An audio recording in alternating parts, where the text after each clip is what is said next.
Hello, you're welcome to another session with Dr. Amanski. After a long break, 2020 has been a roller coaster year with a lot of low moments and as well as some high moments for other people.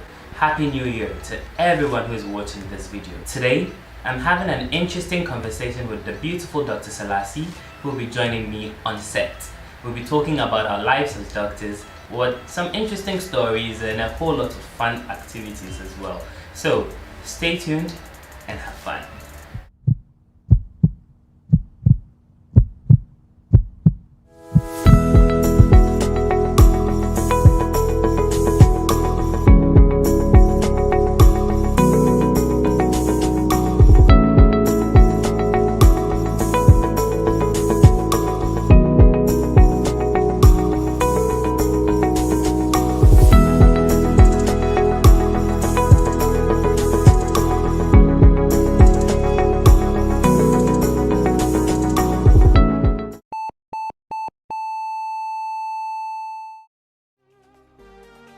Well, I told you she's beautiful.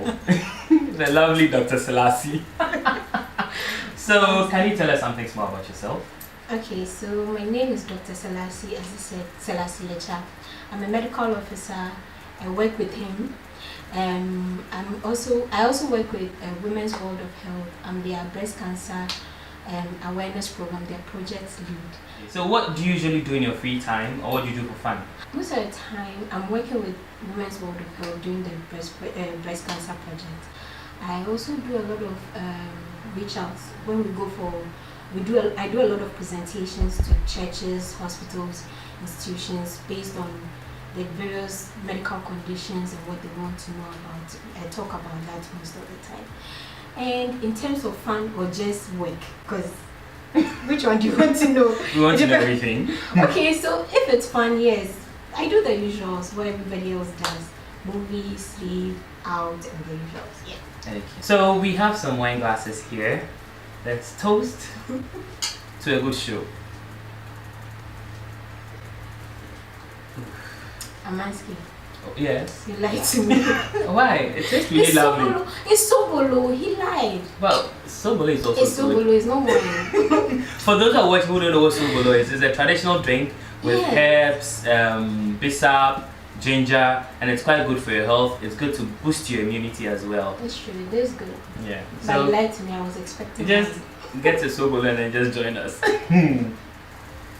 So today we'll be talking about our lives as doctors. We'll be sharing some interesting parts of it. I think most people don't actually have the opportunity to experience or come into that part of being a doctor. They just see us in the hospitals with white coats and that is all. So we are bringing people behind the scenes. Okay. So we'll take some questions and, well, let's set the ball rolling. What is house job? Well, okay, so right after medical school, you start first with internship before you start a program or a residency program to be a specialist.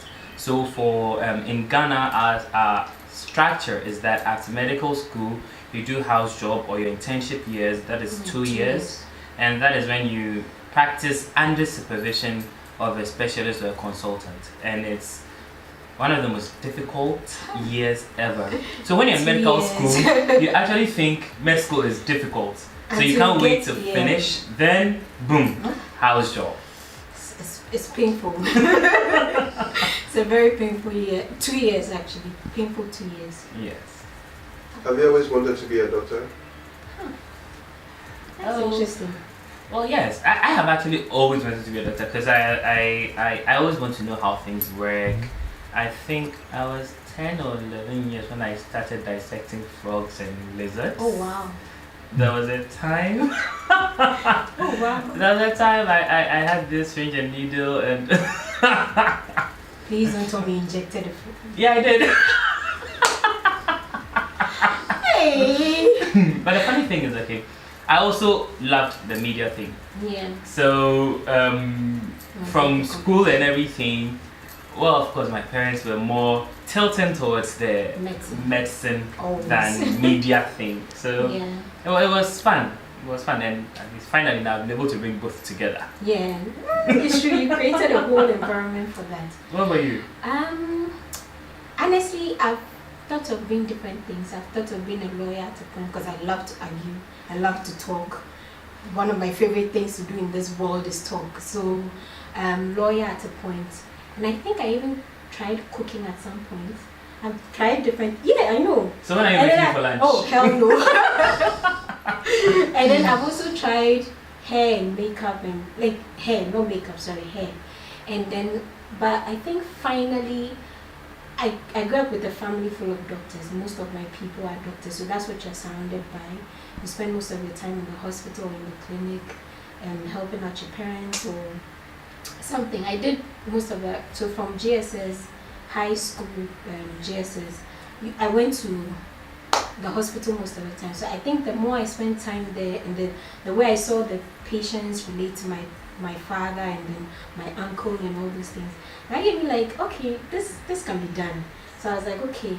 Then I would finally, when I finished high school, I made a final decision. I think I would do medicine, and I did it. And it's been fun. It's been good. It's been really fun. It's been good. Yeah. Okay. Have you ever cried about a patient you lost? Have you? Oh yeah, I have. Definitely. Multiple times. But the one that I think sticks out to me was a baby. It was a neonate. Neonate is the babies that are born, and then the first month of life, that's a neonate. So I had this patient. The sad part was I knew the mother. You see, so that kind of it hit home for me a little bit. So I knew the mother. I was very friendly with her. She wasn't my friend, but I was friendly with her. And then the baby came, beautiful baby boy.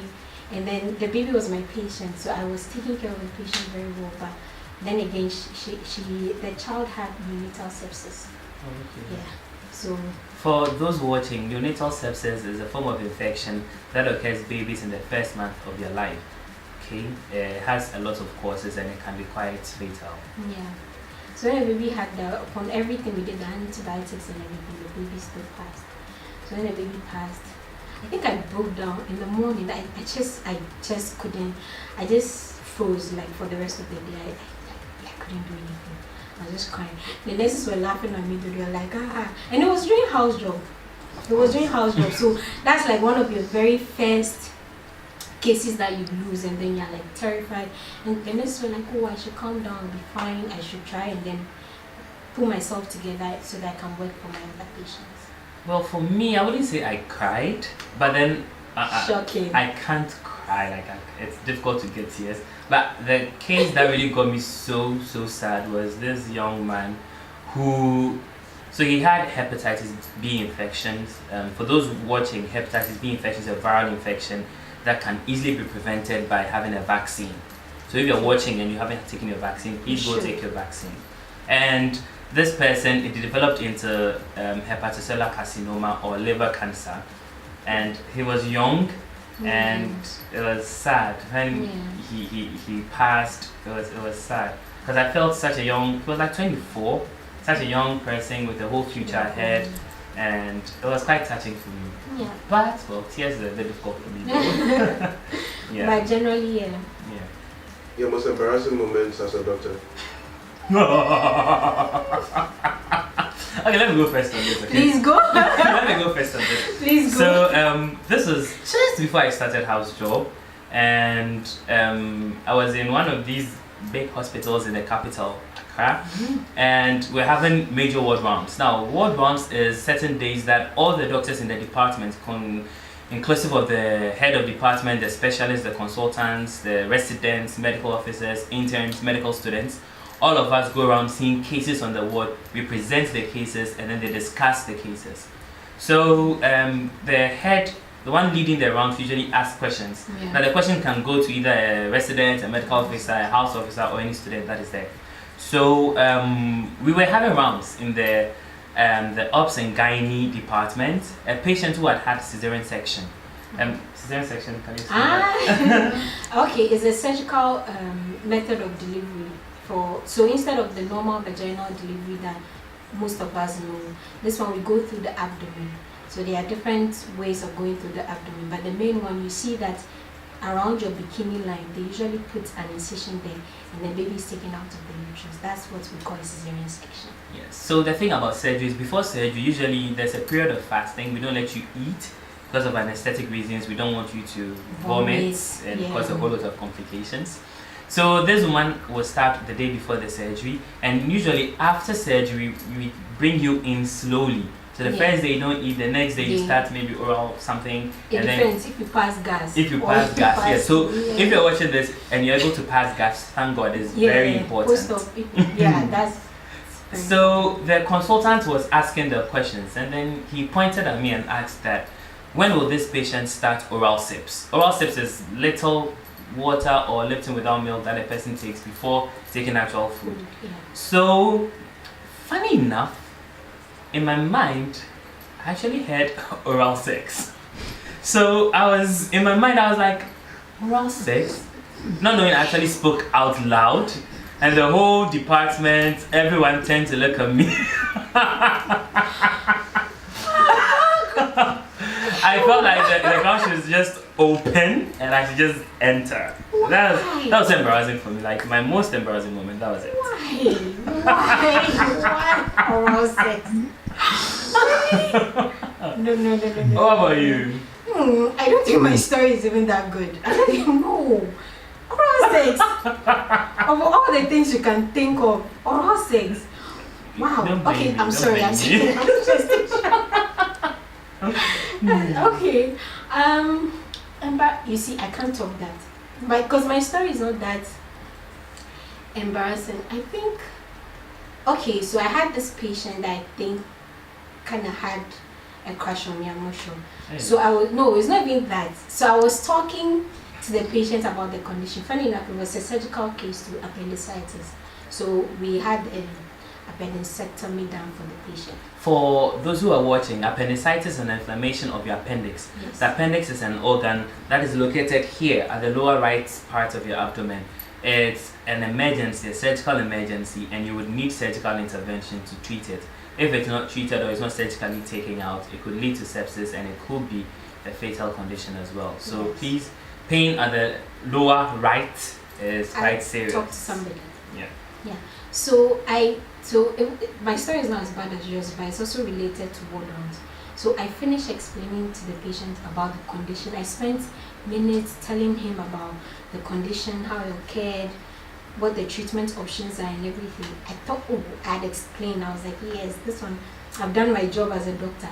And then I step out and then it's time for ward round. So we come back in with my bosses, everybody, like you said, all the layers of bosses. And the very first question they asked me, I couldn't answer. Literally, my mind was blocked. Like I was completely blocked. So I was just standing there. And in my heart, I was like, oh, I'm sure this patient is like, this girl, she's moving. She doesn't do it. And I was like, I just spent like the first few minutes explaining myself. I thought I was a good doctor. Now, they've spoiled all my straight credit. It was so bad. So one thing is, you may not understand the gravity of this. During ward rounds, there's this pressure. Intense pressure, because you are at the bottom of the chain, okay? And there are layers of bosses. So you are under severe pressure. You have no room not to be right. So I can imagine. I blacked out completely. I was like, this guy will never trust me again. That's interesting. But it's not around 66. Have you had a difficult time telling relatives of a patient you lost? Yeah. Yes, let's hear. Yeah, I think so. But I think it gets easier with time. Because I remember my first case when I had to break the news. It was a little difficult because you're fresh out of medical school, so you are taught the process in medical school. Even during house job, your bosses still take you through the process. But it's different when you stand in front of the patient, the family, and tell them about the situation, because you know you're changing their life forever. So yeah, it's pretty difficult. I remember my very first experience. It was very tough to explain, and then after I explained, I had to leave the room immediately because I didn't want to react. I didn't want to put my personal emotions into the situation. But I think with time, it's still not an easy process, but it gets easier to do. I think one of the most difficult aspects of being a doctor is breaking bad news. In medical school, we are we are taught a format that we're supposed to use, but then the format doesn't take into consideration the emotional aspect of everything. And as a doctor, we are taught that we have to be confident and not show much emotion so that people can look up to you for encouragement. So sometimes you may see the doctor, the person is not showing emotions and everything, not because we don't feel anything, but we are mean. No, we have to be strong so that when you see us, you're like, okay, so you don't lose confidence. Basically, that's it. Okay. Your most heartwarming story. Oh. Heartwarming. I had a mother. I think we were treating for diabetes. DK, diabetic ketoacidosis. It's a complication of diabetes. It's very common. Most of the patients are unconscious, but you let your doctor see and then make a decision if it's diabetic ketoacidosis or something else. So I had the son who was around 26, 27, young man. You can see that his job he's barely, doesn't have a really good job. But this guy stayed with the mother, did every single thing, got medications, every drug that we wrote, he looked for it. No matter what, he looked for the drug, brought it. Even went as far as cleaning the mother and cleaning the mom, literally in every sense that you can think of. He cleaned his mother, dressed. It was such a beautiful moment because you see, most of the time when patients come in, nurses are the ones who do most of the things for them, nurses and doctors.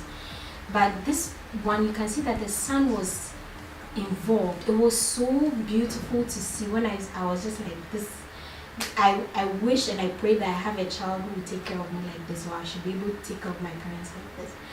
It was a beautiful moment. For me, it was this young lady. So she ended up spending a whole lot, almost more than a month on the ward. So it happened was, how it happened, she got pregnant and then had an unsafe abortion. Yeah, for those watching, unsafe abortion is when you take medications or some concoction or herbal medication to terminate a pregnancy. Well, you should know that there are pro-choice facilities around that you can go to. If you have issues or if you have a pregnancy, you can see them and they will discuss your options with you. So she did this and then she came into the hospital with septic abortion. So the obs and gynae had to go in to do some D&C and then it complicated with a perforated viscous. So she had peritonitis. So then I was in the surgical department then. We were brought in. We went to do laparotomy, exploration laparotomy. That means we do an operation, go inside and search for whatever is going on there. So we sorted that out, repaired it, and then she came onto the surgical ward. So she was sad that, oh, this thing and everything. So after a few days, she developed tetanus. That we also sorted it out with the immunoglobulins and everything. For those watching, you know that anytime you have a cut, you have to go to the hospital for the tetanus injection and the wound to be assessed. Then, after the tetanus was sorted out, she had another complication called intra-abdominal abscess, another infection. Infection that collects. Yes, in the abdomen. So we had to sort her out for 10 days, dressing the wound every day, draining parts and everything. So eventually that healed. So that healed, and one time she was picking something from, I don't know, she said she was walking somewhere, and then she slipped and fell and had a fracture. After everything. So she had a fracture. So we did the x-ray and we called the orthopedic surgeon to come and see. The day the orthopedic surgeon came to see, the x-ray got missing. Oh wow. The family people are really following me. I'm sorry. So the x-ray got missing. So we had to go do another x-ray for the orthopedic surgeon to come see. They sorted her out, and after a month admission, she was finally ready to go home. So everyone was just clapping as she was walking out of the ward, and then she was waving everywhere. It was so touching, and I don't know. I haven't seen her from that's 5 years back. I still remember her clearly, her name, everything. I don't know, maybe one day I might see her. So yeah. Wow. But she really went through a lot. She went through that's a a lot of conditions to and go she through made at it. the same And she time. made it. I think that's the most touching story Right, for me. yeah. Strangest thing you've ever done? Wait. Strangest. Strangest. Strange. Okay, I don't know if this classifies as strangest. I was in the surgical department and we had a patient come in with acute abdomen. For those watching, acute abdomen is severe abdominal pain of short onset that may need surgical intervention. So this patient came in and the patient was taken to theater, and it happens this person had actually swallowed. Yeah, you're enjoying the soup, right? The person had actually swallowed pellets of cocaine. So he didn't tell anyone. So we went into theater and then we had to open up the intestine and we took out about 37 pellets of cocaine. That's a lot of money though. I'm not grabbing you, but that's a lot of money. That's a lot of money. And that was quite strange for me as a young doctor. I was like, hey. Oh wow. That was quite strange. But the drug thing is a real thing, because I had a patient like that to tramadol abuse. Literally, you can use a hammer to hit the patient, he will not feel a thing. Oh. He was just sitting there like a zombie, and it's sad because he's a young guy with. I was like, you have so much future. Like, why? I understand that when you study about drug abuse, you understand that it's a disease of the mind. It's not something. It's not like it's just a choice to be a drug addict. It's a disease. But in the situation when I saw him, I just felt bad for him. I was like, but it was sad, but somehow funny too, because you can literally do anything to him and you not feel a thing. So if you're watching this and you are fighting or battling with any addiction, there are people out there who can help you. Yeah. So please seek help and don't suffer in silence. Yeah, because the disease of the mind. So you should talk to someone. Yes. So yeah, but for me, strangest thing, this is a little nasty, but I think all of us have done it as doctors at some point. I think not strange, but I think more nasty than strange. Working for like 24 hours without showering, like just going by your day, like just continuing your shift. I think everyone has had that experience, because there are times we're doing 36-hour shifts and So you have to, like the time to go and take a shower and come back, nah, you just continue. So that, yeah. polish and dead. Yes. Sometimes you just go brush your teeth and come back and then act like you know what's happening. Because you are there to take care of your patients, so that's what you do. Exactly. So when you close, then you go and take a shower. After all this, would you reconsider a decision of being a doctor? Oh, hell no. Hell no. No, I think love my it's job. we love it. We're passionate about it, Yeah. and it's difficult. It can get stressful, but it's who we are. You know, somebody actually mentioned something, asked me, no, somebody was telling me, another doctor colleague of mine, she was saying she thinks the medicine is almost like being a pastor. It's a calling. You have to, if you have the calling, even if you don't have the calling, but you come into it, it's a job of passion. So when you are into it and you do it well and your patients are okay, you yourself are okay, it's so rewarding. Sometimes not always rewarding, because sometimes you lose the battle and other things, but when you're a full-blown doctor, after all the stressful parts of the training and all that, when you're a full-blown doctor, you can take decisions and you see the impact it makes in someone's life. You kind of want to stick to it. So even he, like this, who is a media person, he still loves. The job is the job. You always love the job. Exactly. First That's so before true. anything else. That's so true.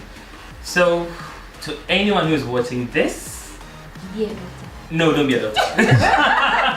Love what you do and do what you love. Okay. True. I hope this episode has been interesting and fun for you, as it has been for myself and Dr. Selassie. It was so much fun shooting. It was so fun. It was so much fun. And remember, if you're watching this video and you've not subscribed to the YouTube channel, hit that button and then subscribe to the channel. Thank you so much. Have a lovely year.